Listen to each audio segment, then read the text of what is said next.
इस वीडियो में हम लोग है ना एडमिन पैनल से रिलेटेड कुछ चीज़ें और देखेंगे, जैसे कि होम पेज पे यहाँ पे कैटेगरी टोटल कैसे दिखाएं, प्रोडक्ट कैसे दिखाएं, और उसके अलावा कि रिसेंट मेरा कौन सा ऑर्डर आया, इस सब तरह का चीज़ भी हम डैशबोर्ड पे दिखाएंगे। इसलिए अभी डैशबोर्ड को पूरा ब्लैंक रखे थे, लेकिन अभी मोटे मोटे तौर पे दो चीज़ें कर लेते हैं जो कि हम लोग को देखना है कि टोटल नंबर ऑफ़ कैटेगरीज कितना है, टोटल नंबर ऑफ़ डिशेस यानी कि मेरे जो रेसिपीज़ हैं वो कितने होंगे। तो इसके लिए हम क्या करते हैं, होम पेज ऑफ एडमिन में जाते हैं। एडमिन के अंदर में डैशबोर्ड करके एक पेज है, वो खाली पड़ा हुआ है। इसके अंदर एक रो बनाते हैं, रो के अंदर कॉल डैश 8 एकदम ब्लैंक छोड़ देते हैं लेटेस्ट ऑर्डर के लिए, जो कि हम आगे इस प्रोजेक्ट में करने वाले हैं। बने रहिएगा इस प्रोजेक्ट के साथ। और उसके बाद यहाँ पर आ जाता है दो बॉक्सेस जो कि 6 का होगा।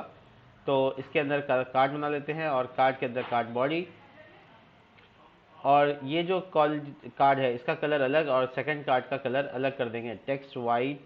और इसके बॉडी के अंदर में यहाँ पर H2 डिस्प्ले डैश 4 या 3 लगाकर बता देना नंबर ऑफ कितने कैटेगरीज हैं, और H5 लगा के लिख देते हैं टोटल कैटेगरीज। टोटल कितने कैटेगरीज के साथ हम डील कर रहे हैं वो हमको हमेशा डैशबोर्ड पे फ्रंट पेज पे दिखेगा। इसी तरीके से कॉल जी 6 को हम इसको कॉपी पेस्ट करते हैं, और कॉपी पेस्ट करने के बाद यहाँ पे नंबर को डायनेमिक है, कुछ भी डाल सकते हैं। टोटल डिशेस, स्पेलिंग सही है, ठीक है, ये चेक करो। तो यहाँ पे दो कैटेगरीज के पॉइंट्स नज़र आ रहे हैं, जो बेसिकली कंटेनर को मार्जिन देने के बाद हम यहाँ पे ऐड कर लेंगे। ये कंटेनर को मार्जिन दे के नीचे लेते आए।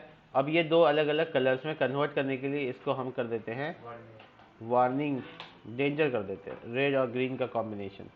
देखिए कैटेगरी तो अच्छी बात है, लेकिन डिशेस तो फास्ट फूड है, इसलिए ये डेंजर है, कम खाया जाता है इस तरीके से।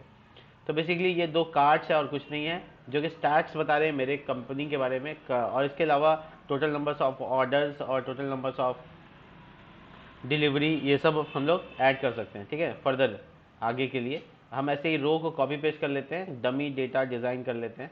और इसके बाद यहाँ पर मार्जिन टॉप हमको चाहिए यहाँ पर ये, और इसमें डाल देते हैं वार्निंग वार्निंग, ठीक है। और यहाँ टोटल डिलीवर्ड, हैप्पी कस्टमर ऐसे लिखते हैं, CUSTOMER कस्टमर्स। ठीक है, मेरे पास इतने कस्टमर्स हैं। उसके बाद यहाँ पे टोटल नंबर्स ऑफ ऑर्डर्स को हम यहाँ डिस्प्ले कराएंगे, वो भी प्राइमरी में। ठीक है, तो देखिए 4 बॉक्सेस बन गए जो वहाँ पे काफ़ी अच्छा डैशबोर्ड, थोड़ा सा इसको टाइल्स डिज़ाइन कहते हैं नॉर्मली, और टाइल्स डिज़ाइन के माध्यम से हम यहाँ बना दिए। इस दोनों के बीच का गैप कम करना चाहते हो, यू कैन, आप रो में कम करेंगे, यहाँ पे रो में, जो कि लिख सकते हैं G-1 या 2 पे शायद हो जाता है। हाँ देखो नीचे वाला हो गया, और G मतलब गैप, ठीक है। तो G-1, तो ये गैप्स को बराबर कर लेते हैं। अगर ज़्यादा लगेगा तो हमको 2 या 3 पे आना चाहिए, 2-3 पे, ठीक है। तो यहाँ G-3, तो दो रो हैं, ऊपर के अलग नीचे के अलग। तो अब देखिए जो गैप है नीचे वाला, बीच का जो गैप है, वो थोड़ा सा और कम कर देने से और मज़ेदार हो जाएगा। तो इसको 2 कर देते हैं, जो कि इसके लेंथ का नहीं आया। अब इसको 1 करके देखते हैं। हाँ, तो अब देखो एकदम अच्छा सा टिल डिज़ाइन नज़र आ रहा है, जो कि स्टार्ट बताएगा मेरे कंपनी के बारे में, मेरे रेस्टोरेंट के बारे में, कि कितने कैटेगरीज हैं, कितने डिशेस हैं, कितने हैप्पी कस्टमर्स हैं, इसका मतलब डिलीवर कितने लोगों को हुआ गया, और टोटल नंबर्स ऑफ ऑर्डर, ये मेरा फ्रंट पे दिखेगा। इसके अलावा लेटेस्ट ऑर्डर क्या है, उसको मैंने कैसे प्रोसीड किया है। मान लीजिए कोई ऑनलाइन कोई परचेजिंग करता है या कोई ऑर्डर करता है, तो वो यहाँ पे हमको दिखेगा कि ऑनलाइन ऑर्डर्स आए हैं। तो वो बेसिकली एक टेबल बना देंगे यहाँ पे, इसलिए मैंने जगह यहाँ पे खाली रखा है। ठीक है, इसके अलावा और भी कुछ होगा, जैसे लोगों ने कमेंट क्या किया, रिव्यू क्या दिया, ये वगैरह वगैरह वगैरह, ये सब डैशबोर्ड पे दिखाया जा सकता है। डैशबोर्ड पे ये बड़ा ज़रूरी था, इसलिए मैंने इसको यहाँ पे डाल दिया। इसके अलावा जो चीज़ें हैं वो है मैनेज कैटेगरी में। यहाँ पे एक प्रॉब्लम है, बता देते हैं आपको। लास्ट प्रोजेक्ट में हम लोगों ने इस पर ध्यान नहीं दिया, इसकी वजह से यहाँ पे एरर आएगा। एरर क्या है कि अगर मैंने कोई कैटेगरी को डिलीट मारा, तो वो कैटेगरी डिलीट नहीं हो पाएगा। क्यों? क्योंकि उससे रिलेटेड, उससे कनेक्टेड, आप देखिए यहाँ पे पूरे तरीके से एक एरर आ रहा है, जो कि बता रहा है integrity constraint can not delete an update an a parent row. Foreign key constraint है ये, हम सब जानते हैं। कैटेगरी आईडी जो है वो प्रोडक्ट के टेबल में ऐड है, तो अगर यहाँ से रिमूव कर देंगे तो उस आईडी का क्या होगा। तो बेसिकली ये बात हम लोग नहीं बताया। तो देखिए इससे रिलेटेड जो चीज़ें हैं, यानी कैटेगरी कांस्टेंट से रिलेटेड जो चीज़ें हैं, वो लैरावेल के डॉक्यूमेंटेशन पे से जाकर समझाते हैं कि क्या क्या चीज़ें अवेलेबल हैं। तो जैसे मैं ORM के पास जाता हूँ, वहाँ पे जाने के बाद ये मैंने डायरेक्ट यहाँ सर्च भी कर सकते हैं फॉरेन आईडी नाम से, फॉरेन की कॉन्स्टेंट्स ये वाला। ठीक है, तो यहाँ पर क्या क्या पॉसिबिलिटी उसके बारे में समझें। देखिए सबसे इंपॉर्टेंट बात है कि हम लोग फॉरेन आईडी और कॉन्स्टेंट लिख देते हैं, तो ये फॉरेन की से कनेक्शन तो हो जाता है, लेकिन अगर डिलीट होगा या अपडेट होगा तो उस केस में क्या होगा। मान लीजिए यहाँ आईडी अपडेट हो गया, तो फिर वहाँ आईडी बदलेगा कि नहीं बदलेगा, तो बदलना चाहिए, अपडेट होना चाहिए। तो अगर अपडेट हो जाएगा तो सेम चीज़ अपडेट हो सके। मान लो कोई कैटेगरी डिलीट मार रहे हैं, तो उससे रिलेटेड जितने डिशेस है यानी प्रोडक्ट्स है वो भी डिलीट हो जाना चाहिए। एक एग्जांपल समझते हैं, अगर हम फेसबुक का पोस्ट डिलीट मारते हैं तो क्या उसके कमेंट्स और उसके लाइक भी रह जाते हैं क्या? नहीं, पोस्ट डिलीट होने के साथ साथ उसके लाइक्स और उसके कमेंट भी साथ में। इस पोजीशन को हम कहते हैं कैस्केड होना, यानी कि जो उससे रिलेटेड डेटा है वो भी डिलीट हो जाए। तो इसके लिए हमको कैस्केड का कॉन्स्टेंशन यहाँ पे लगाना होता है कि अगर अपडेट करें तो क्या करना है और अगर हम डिलीट करें तो क्या करना है। तो ये दो बातें वहाँ पे ऐड करनी ज़रूरी होती हैं, जो कि मैंने वहाँ पे लगाया ही नहीं था। ठीक है, तो ऑन डिलीट और ऑन अपडेट के बारे में डिस्कस करना चाहिए। कहाँ लेके जाएंगे? माइग्रेशन के पास लेके जाएंगे। देखिए डेटाबेस माइग्रेशन के बाद ये टेबल जहाँ पे फॉरेन की लगा हुआ है, तो फॉरेन की के कॉन्स्टेंट्स के बाद एरो ऑन डिलीट होने पर कैस्केड। ठीक है, और ऑन अपडेट होने पर ऑन अपडेट और अपडेट होने पर भी कैस्केड, यानी बदल जाए अनुसार, उसके अनुसार वो भी चेंज आए, यहाँ डिलीट हो तो वहाँ भी डिलीट हो जाए, ऐसा करके। तो ये कांस्टेंट लिखने से कुछ नहीं होगा, अब आपको पूरा माइग्रेशन खाली करना पड़ेगा, मतलब आपका जो डेटा भी इंसर्टेड है वो आपका डिलीट हो जाएगा। ठीक है, इसलिए ये ध्यान में रखना होगा। ठीक है, तो ऐसे भी मेरे पास डमी डेटा है, हमको तो फ्रेशली इंसर्ट करना ही था, तो हमको लिखना पड़ेगा PHP आर्टिसन माइग्रेट और रिफ्रेश लगाने का मतलब है कि पुराना सब टेबल डिलीट और दोबारा से शुरू हो जाएगा। अगर आप बचाव चाहते हैं तो पहले तो माइग्रेशन बनाने टाइम में इन सब गलतियों को पहले ही ठीक कर लीजिए। अगर ऐसी गलती रह भी जाती है तो मैं आपको बताऊंगा अल्टरेशन करने का तरीका, बट अभी यहाँ पे ज़रूरत नहीं है अल्टरेशन की, हम फ्रेश करना चाहते हैं इसको, इसलिए रिफ्रेश। और देखिए सब कुछ डन, और इसके बाद आप सर्व कर सकते हैं। अब जो फॉरेन की का कॉन्स्टेंट है वो मेरा तैयार हो चुका है, लेकिन अब आपको डेटा नहीं दिखेगा। देखिए बड़े दुख के साथ सब खाली है। ठीक है, और ये देखिए प्रोडक्ट में भी खाली है। तो इसको फ्रेश वाला कमांड लगाने से पहले ये ध्यान में रख लीजिएगा कि डेटाबेस आपका पूरा खाली हो जाएगा, इसलिए आप उसको तभी लगाएं जब आप अपने डेटा को बैकअप ले लें। अगर बैकअप नहीं लिया तो आपके सारे डेटा, अगर आपने सीरियस डेटा डाला है, बहुत इंपॉर्टेंट डेटा डाला है, तो रिफ्रेश वाला कमांड नहीं चलाएं। उसके लिए फिर मेरे पास और भी तरीके हैं जिसको यूज़ कर सकते हैं, बट फ्रेश वाला मत यूज़ कीजिएगा, ये वार्निंग है मेरी तरफ से। तो मैंने कैटेगरी को सबसे पहले इंसर्ट करने का सोचा है, और कैटेगरी इंसर्ट करने के लिए स्नैक्स, अरे SNACK ठीक है, स्नैक्स, स्वीट्स। ठीक है,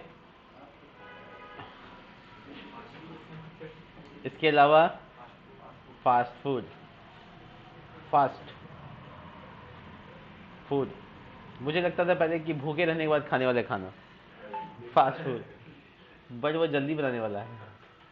इसके अलावा कुछ और मेन कोर्स, ऐसा लगता है बहुत इंपॉर्टेंट पढ़ाई है। Main course cake, cake and pastry, the spelling is PASTRY, pastry. ठीक है ना, और आता है सैंडविच। आपको लगता होगा सैंडविच कोई डिश होता है, बट सैंडविच हर वो चीज़ होता है जो दो चीज़ों के बीच में डाल दी जाए। The burger is also categorise in sandwich. ठीक है, सैंडविचेस। ठीक है, वही स्वीट्स मतलब डेजर्ट होता है। तो बेसिकली कैटेगरी तुम हमसे ज़्यादा इंसर्ट नहीं करवाओ, उसके वीडियो का लेंथ बढ़ जाता है। अब मैं यहाँ पे कुछ डेटा डालने की कोशिश करता हूँ। देखिए सबसे बड़ी मुसीबत ये है कि मैंने डिलीट मार दिया था कल का जो इमेज था, बट कोई नहीं, देखो मैंने डिलीट मार दिया था, अब वो इमेजेस हैं कहाँ पता नहीं,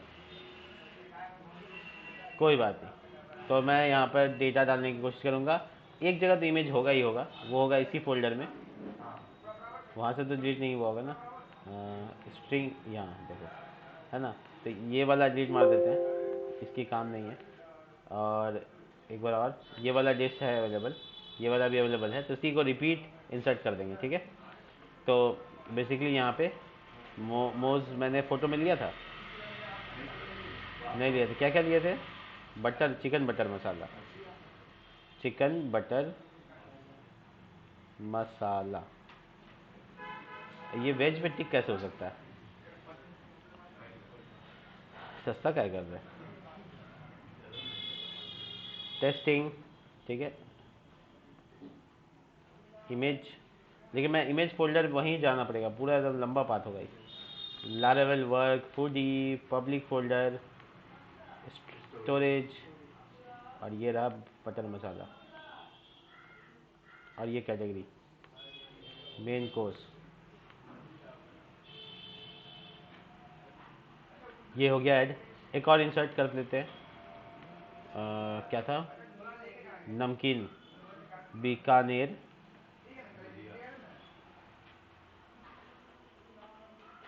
भुजिया, वेज नॉन वेज, वेज 700 का है, लेकिन हम आपको 60 रुपये में दे देंगे, ऑफर सीमित समय के लिए अवेलेबल, ये वाला देगा, और ये स्नैक्स में चला जाएगा। ठीक है, तो दो इंसर्ट काफ़ी रहेगा, एक वेज का एक नॉन वेज का, जो आप यहाँ पे अब इसको डेमोन्स्ट्रेट कर सकते हैं, यानी इस स्टैटिक डेटा को अपडेट कर देते हैं। तो देखिए सबसे पहले हम क्या करते हैं, मेरे बहुत इंपॉर्टेंट काम ये है, ये जो मोमोज लिखा हुआ है इसको बिल्कुल हटाना पड़ेगा, जो डेटा काम का नहीं है इसको हटा देते हैं। ठीक है, अब इमेजेस सही वाले एकदम कनेक्ट है। अब क्या है कि मुझे यहाँ पर अपने HTTP कंट्रोलर के पास जाकर, कंट्रोलर के बजाय एडमिन कंट्रोलर के पास जाना होगा, जिसमें डैशबोर्ड का फंक्शन है। ठीक है, आपको पूरा पता होना चाहिए, क्योंकि आपने बनाया है, अगर आपने बनाया है तो इसका मतलब है सब कुछ आपको पता है ना। जिसका घर होता है उसको हर गली का पता होता है। तो यहाँ पे प्रोडक्ट्स, और यहाँ पे प्रोडक्ट कॉलन ऑल, इस तरीके से आप पास कर सकते हैं। लेकिन हालांकि आप काउंट भी लगा देंगे तो शायद पूरा काउंट गिनती करके ही जाएगा। हमको अगर कॉल नहीं करना तो सिर्फ कॉल। इसके बाद आते हैं कैटेगरीज, ठीक है, और ये इसका मॉडल का नाम होगा कैटेगरी। और कुछ चाहिए अभी वहाँ पे तो कुछ नहीं है, तो ये कैटेगरी तो देखो इम्पोर्टेड है, बस हमको यहाँ पे एक और चीज़ चाहिए, प्रोडक्ट। एक और बात बताते हैं, कर्ली ब्रैकेट के अंदर में हम ऐसे एक प्रोडक्ट भी लिख सकते हैं, मतलब 2 लाइन इंपोर्ट की जगह पे, हाँ सेम पाथ था। देख लेते हैं, एक्सपेरिमेंटल है ये, ठीक है, पहले देख लेते हैं कि आउटपुट आता है कि नहीं, क्योंकि लास्ट वर्जन में आता था, इसका नहीं पता। और सेकंड पैरामीटर यहाँ पास नहीं किया, बहुत बढ़िया। ये तो वही हुआ कि पूरी तैयारी की है और लेके ही नहीं गए। अब ये चला गया डैशबोर्ड के पास, यहाँ पे आने के बाद हमको टोटल कैटेगरी यहाँ पे दिखाना है, तो सिंपल कैटेगरीज वेरिएबल है। अब वहाँ से काउंट होके यही आ रहा है, GORI, यस कैटेगरीज, और ये डिशेस है, प्रोडक्ट्स। तो ये वेरिएबल जो मैंने पास कर रखा था, देखिए 6 और 2, तो काम कर रहा है इसका मतलब। तो आपका जो मल्टीपल लाइन है उसमें देखा आपने एडमिन कंट्रोलर के पास, देखिए तो उसमें प्रोडक्ट और कैटेगरी दोनों एक साथ इंपोर्ट हो गया, कर्ली ब्रैकेट में डालना होगा ऐसे, मल्टीपल नेम स्पेसिंग बोलते हैं इसको, कर सकते हैं। 6 कैटेगरी और 2 लिस्ट। ठीक है, इसके बाद हैप्पी कस्टमर और ऑर्डर का काम आगे फर्दर करेंगे, तब हम लोग उसको कंप्लीट करेंगे। फिलहाल के लिए इस वीडियो में बस इतना ही, मिलते हैं नेक्स्ट वीडियो में। नेक्स्ट वीडियो में हम लोग एडमिन के लॉगिन के पार्ट को समझेंगे। ठीक है, तब तक के लिए बाय।